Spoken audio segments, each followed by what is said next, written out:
Welcome to the Badass Direct Sales Mastery Podcast with your direct sales dom, Jennie Bellinger.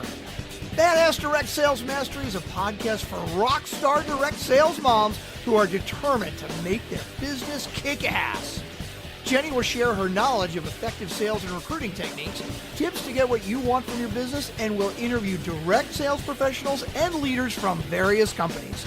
The interviews will give insight to how these rock stars got to where they are and where they plan to grow in the future. And now, the direct sales dom, Jennie Bellinger. Welcome back to another episode of Badass Direct Sales Mastery. I'm your host, your direct sales dom, Jennie Bellinger, here helping you whip your business into shape. Today, I have with me Paul Blanchard, who is the president of Habit Finder at habitfinder.com. And he has been a network marketing coach for quite a few years now, helping network marketers and direct sales professionals learn their habits of thinking so they can make changes where necessary and keep the good habits of thinking so that they continue to build and grow their business. So welcome to the show, Paul. Thank you. Great to be here. I appreciate it. Oh, absolutely. Well, hey, I was actually introduced to Habit Finder by one of my own clients. Oh my gosh, probably back in March of this year. And sometime spring, early summer. And I took the Habit Finder and went, oh, that was interesting. And then let the report go. And then reconnected with you because of contact mapping. You were on the contact mapping community training with Adrienne and Tom Chenault. And I loved what you had to say. And I was like, that's it. This guy's got to be on the podcast. So immediately reached out to get you here. So give us a little history of the Habit Finder and how you got this started. Sure. So it was actually started by my father in 2000. Who was a huge fan of network marketing, direct sales himself, had built an organization in the 90s with 140,000 distributors, 70,000 of them active on auto ship. I mean, he definitely understands the business and how to do that. Unfortunately, some terrible things happened between the executive team and that disbanded and dissolved. And right around that same time, he was introduced to The Greatest Salesman in the World by Og Mandino. And he had written some film scripts for some of Og's other books. And Betty offered him the rights, the film rights, that is, to The Greatest Sales in the World. And my dad has always been kind of a coach and consultant in different capacities in the medical field, in direct sales and other areas, and said, what if we created an Og Mandino company? And she agreed. And that was started in 2000. And Og got his launch from direct sales, from network marketing, Amway in particular, made it standard reading to read The Greatest Sales in the World. And so bringing that brand back to life organically naturally gave a big draw to direct sales and network marketing, which worked out great. Both me and my dad are huge fans. I built a network marketing business for myself when I was 22, made six figures my first year and just grew from there. And then went off and did a million other things in real estate and other areas, and then came back full circle back to partner with my dad officially 7 years ago. We came back together and just been addressing primarily entrepreneurs, but obviously that gets a huge draw from direct sales, but have always been in love with the fact that in direct sales, there's no buffer between you and your people. There's no buffer between you and your processes. You don't get to hide behind bureaucracy and titles and all these different things. It's nose to nose, heart to heart, toe to toe. And it's very different from the leadership and management and business growth of traditional entrepreneurship when you're dealing with a volunteer army. And we love it. And we knew a couple of years in that we couldn't just come in and pontificate about being, go get them and be positive and whatever. And it couldn't be banal. And so we decided to focus on measurement. So we decided to corner the market in scientifically and mathematically measuring how the brain actually processes your life, to move beyond personality, because there are great insights there, but also a lot of boxes you can get stuck in. And so we created the Habit Finder tool itself and are able to, in 10 minutes or less, online, no questions, I get a roadmap of how your brain processes about 6.4 quadrillion variables. So it's really an awesome opportunity to ignite where you want to go, how to get there with greater detail ever before.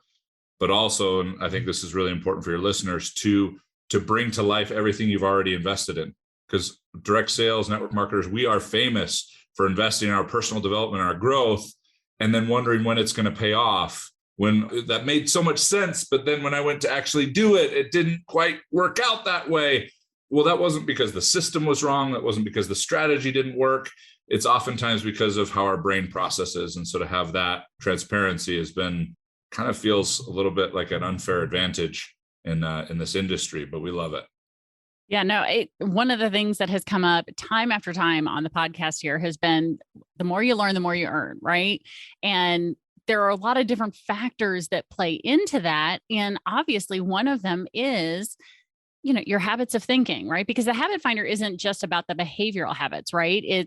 That's one of the things I really took away from what you trained on with the contact mapping community was this is about how people think. And it's on a subconscious level. Is that right? Correct. It's funny. I had a client who messaged me, said, "Oh, there's another coach trying to steal me away from you." And I was like, "Well, what did he say?" He said, "Well, he said habits are just one of the pillars of success." I said, "That's true when it comes to behavioral habits, when it comes to having a good morning routine and brushing your teeth and whatever else. But with that said, the habit finder is not about behavioral habits directly. It's what you're talking about. It's the subconscious patterns of the brain, the neurological habits of how your brain processes people, authority, the work and tasks you've got to get done, your own inner world of how your life is showing up and what that means about you. Those habits are how our brain works. It wants to have the same type of process every day. Mm-hmm. Even if the aesthetics change a little bit, as long as it can count on the same types of reactions to things, the same types of disappointments, even, it doesn't care as long as they're predictable. And so what I would do, I would challenge the more you learn, the more you earn, just a little bit. Because at 6 years old, Jenny, we have developed 95% of our brain. And so my primary focus is to help people unlearn. So I would say for most people that are older than 6 years old in direct sales, which should hopefully be everybody, the more you unlearn, the more you earn. Because there are a lot of concepts out there and the brain loves concepts. It's got this limitless bucket of concepts. We call them ahas and breakthroughs, right? And we can just pound them in there and they can release endorphins and norepinephrine, and we can feel like we're breaking through, feel like we're making all the success. Then there's this tiny little bucket called willpower and integration. And it's a lot smaller than people realize. And it's a lot more difficult to build in and to get consistent into our lives. And so we're sitting here taking this overwhelming, overflowing bucket of concepts and trying to pour it into this tiny little beaker of integration and willpower. And it just keeps spilling over and we get frustrated and impatient because unlearning is a long-term game. You can't just conceptualize something to unlearn if you have a neurological pattern for it. You got to understand that personal development, it's not a philosophical game. And if that's what you're playing, then we know why you're as frustrated as you are. Personal development's a biological game. And if you don't know the rules of your neurological biology, then you're going to frustrate the process because we're naturally impatient and the brain is not. The brain in its neurological patterns is not impatient. It loves to count on the same things over and over and over again. It doesn't care how long it takes as long as it's predictable. It doesn't appreciate intensity. And a lot of people jump into direct sales. And if you've ever been to an event, intensity is usually top of the menu. And so we want to start understanding not that we're allergic to those things in the brain, but what do we do with them that really makes the difference in the biological game? That is incredibly powerful.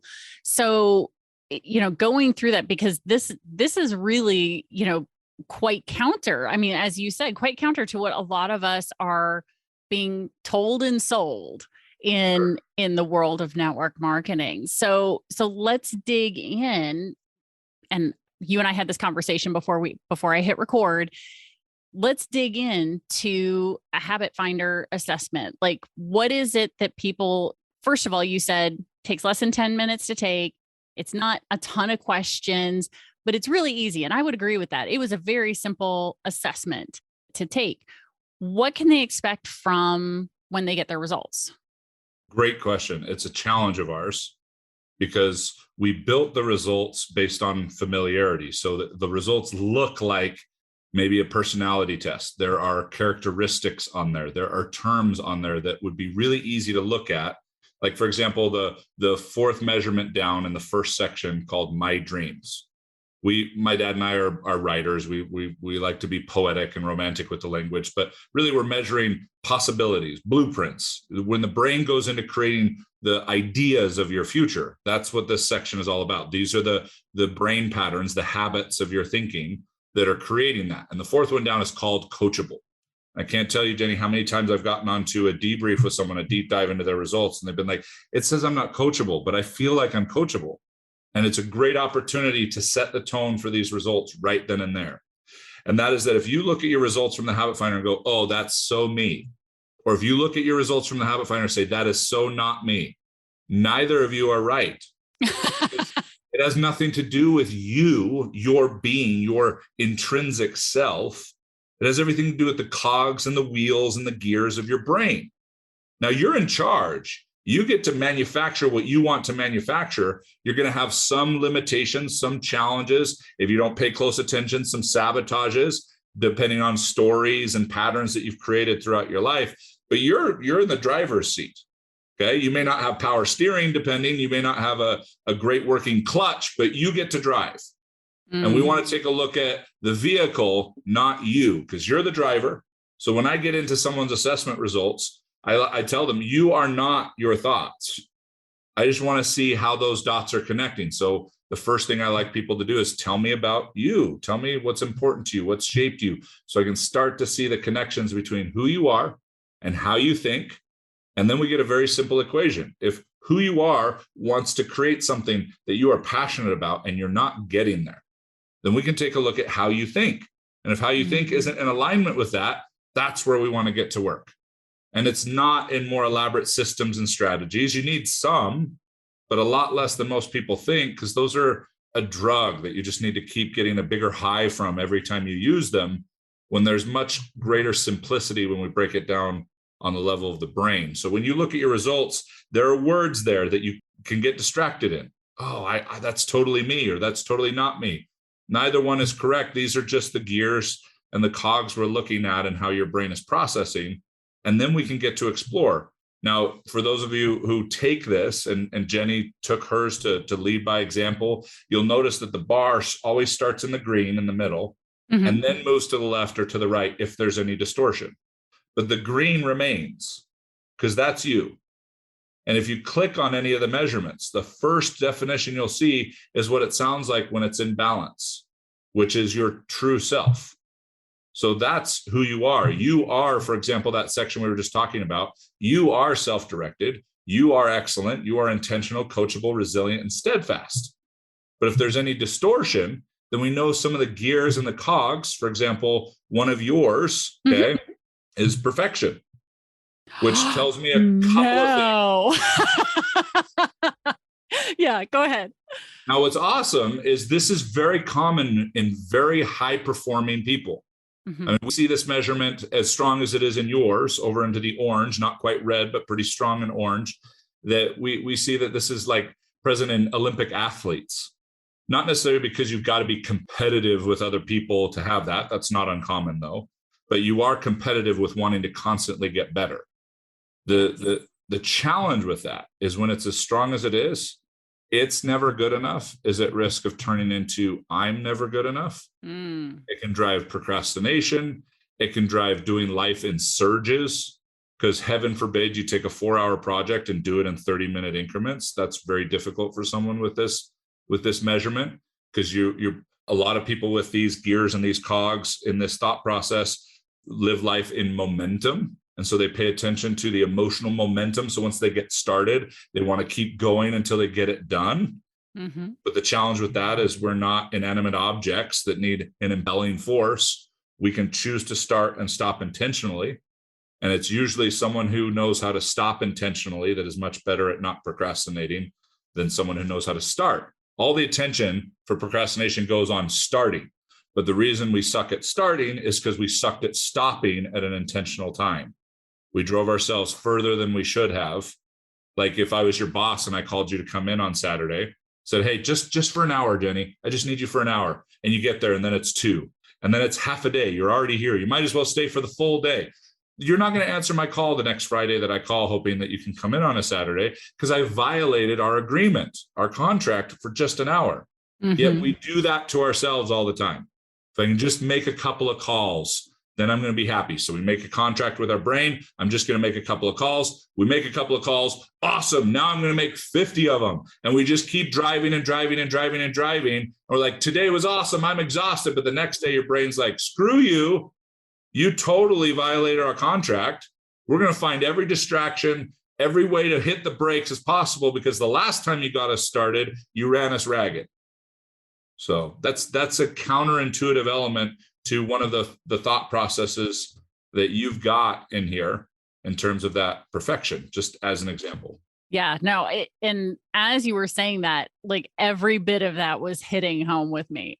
Like it makes so much sense to think about it in that way, in that, yes, I do have procrastination. I'm also ADHD. So I also am totally addicted to the adrenaline response cycle, which feeds into all of that. So I'm working on that addiction right now.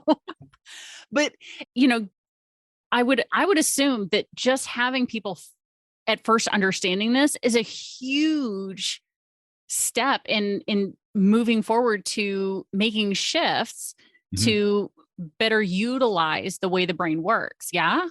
Yeah. Self-awareness is still the most valuable currency in the world.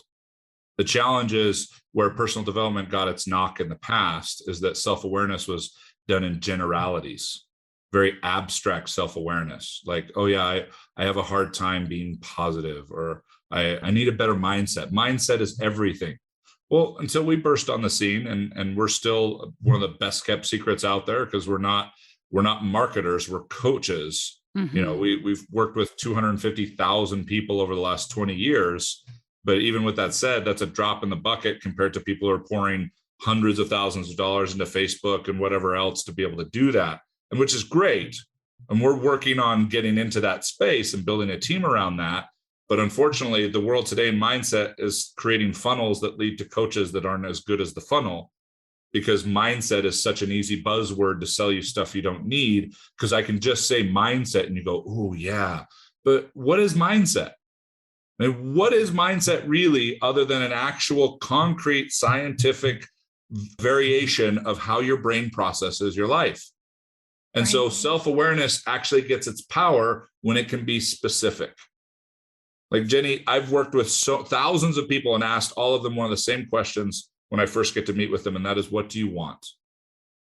And most people share a couple of generalities, abstract ideas about what they want, and then naturally shift and get very specific about what they don't want. What we get specific about is usually what happens. The brain doesn't pay attention to the don't want. It just pays attention to the specificity of what we're focused on, and usually creates it. It's why Master Oogway, the great philosopher from Kung Fu Panda, said that it is in our road we take to avoid our destiny that we usually find it. Because when we're telling the brain what we don't want, all it heard was the punchline. It didn't hear the context of, we don't want that. I don't want to be like my mom. I don't want to be like my mom. I don't want to be like my mom, which would be fine with me. My mom's amazing. But it doesn't hear the don't want. It just hears, be like my mom, be like my mom, be like my mom. I don't want to be broke. I don't want to be broke. I don't want to be broke. All the brain hears is be broke, be broke, be broke. So getting a chance to get in and shake up the snow globe and disrupt those patterns is what I mean by unlearning, so that you can earn. We want to shift those patterns, because what we have today, what we have right now, is a very simple output of how we currently think, and its gifts and its limitations. Like Jennie, I can see it doesn't take long looking at your habit finder to see you've been through some shit. Oh yeah. You've been through a lot. There are scars, there are challenges. Huge congratulations for working on one of the greatest superpowers there is, and that is perspective. You've got lightning perspective in life.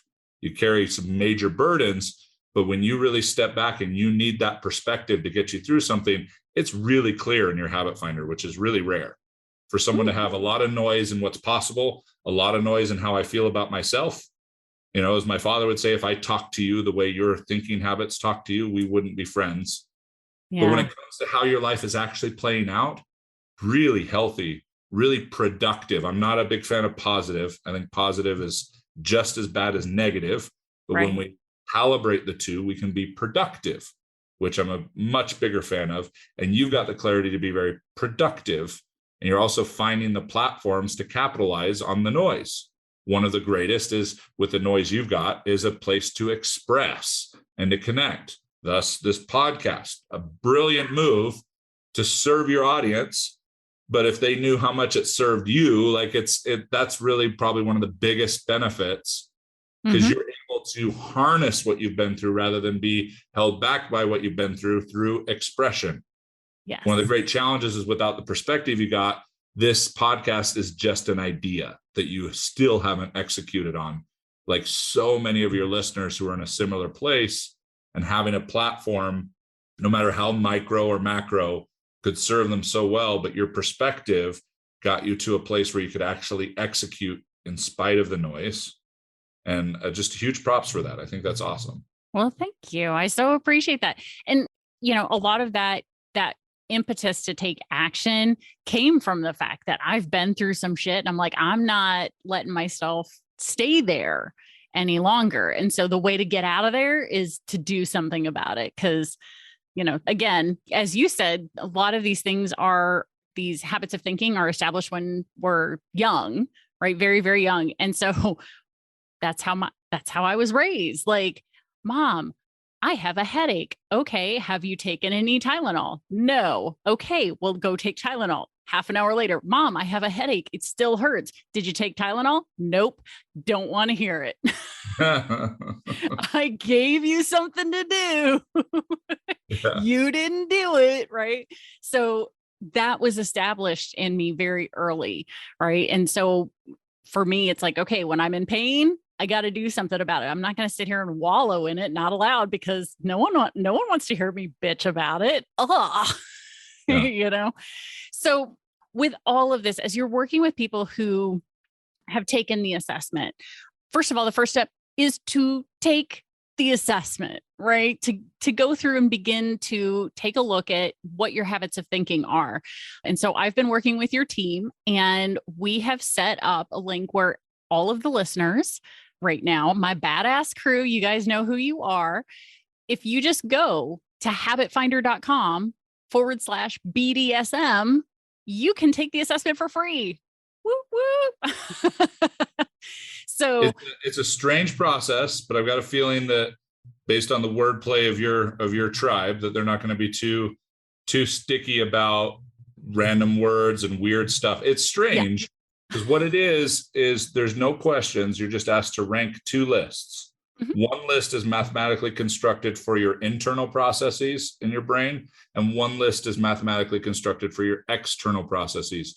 But they've been converted to words and phrases, but they're mathematical equations. So when they sound super weird, that's why. Yeah. And so we're not asking you, somewhat mostly neutral kind of personality test questions or lots of different variations of predictive indexing. Those are all subjective tests. Right. Those are all trying to subject you to a diagnosis to give you a general idea of your most common trends, but even then they're just your most common ones. They're not the only ones you have access to. There's something I can't stand. It's when someone's like, oh, that's why I'm an asshole, because I'm a D, or because I'm a red, or whatever. And then it's like, great, I have a diagnosis for it, so it's totally okay. When really that's an introduction to your starting coordinates. That's what a personality test typically provides. But transformation requires knowing how the mechanics are actually working, not what the output of the diagnosis is. So it is a strange process. Doesn't take very long. Don't overthink it. You're going to get the same results regardless. It's just going to be less painful for you if you don't overthink it. Love that, guys. Yeah. Don't be a sadist. Yeah. Right. I mean, no judgment, but like whatever.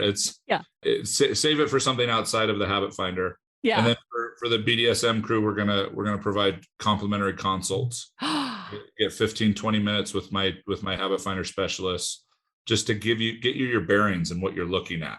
Because it just takes a couple of things to go, oh, okay, that's what I'm looking at. Then you can dive deeper and find out if this is something you want to go more into. but we're very protective of understanding there are a lot of people that aren't ready to work on themselves at this level. And that's not a challenge.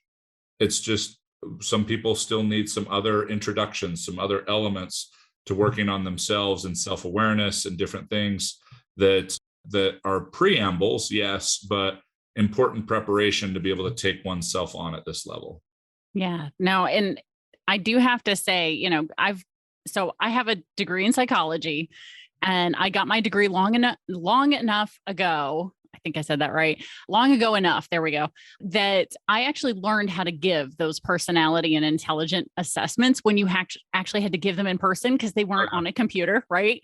And so I remember when I was reading the results from the Habit Finder, I was like, this is so different. Like, especially because I'm always doing the meta, not only just taking the assessment, but like looking at how it's given.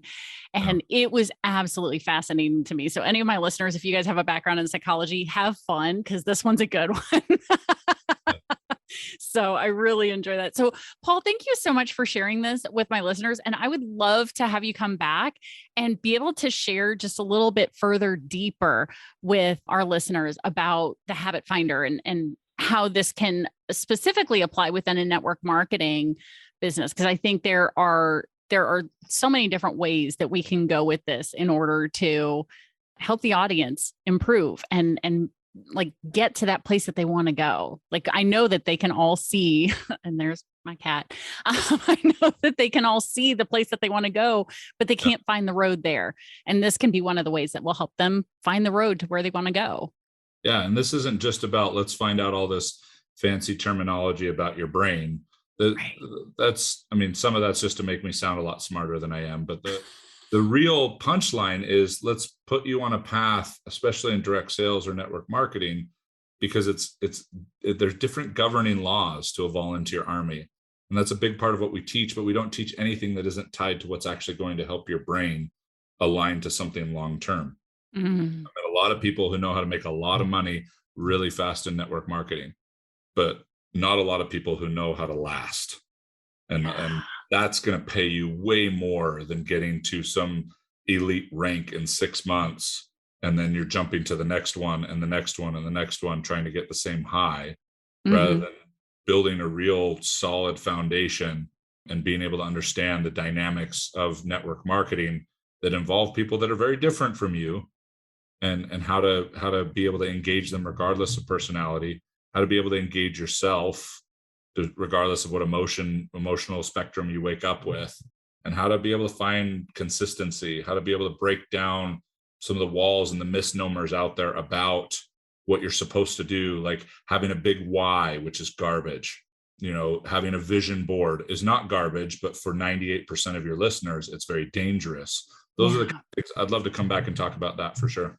Oh gosh. Yeah. We definitely have to have the talk about the vision boards, because I loved what you had to say when you were in the contact mapping community about that. So let's save that for our next conversation. How about that? Sure. Sounds great. Awesome. All right, BDSM crew, you know how this goes. You have just heard from the president of Habit Finder. And if you're interested in taking the assessment, and I highly recommend that you do, make sure you go to habitfinder.com/BDSM for Badass Direct Sales Mastery. Or you can just go into the show notes. You guys know, grab your phone, click on the episode, and in the show notes, you have the link where you can go take the assessment right there from your phone. In fact, I took my assessment on my phone the first time. So you guys can definitely do that as well. So Paul, thank you again for your time. You are a busy man running an organization that is helping people in network marketing and direct sales grow. So thank you for being here. My pleasure. I appreciate the invitation. We'll see you again soon. Oh yeah, absolutely. So Badass crew, stay tuned because there's another badass episode on its way. Thanks for listening to the Badass Direct Sales Mastery Podcast with your direct sales dom, Jennie Bellinger. Why are you waiting to go to badassdirectsalesmastery.com? Don't make the dom get her whip. If you enjoyed this episode, make sure to share it with another rock star that you know in direct sales after you subscribe to the podcast so you won't miss any future episodes. You can also check out the show notes for links and any contact information mentioned in today's episode. We'll see you next time.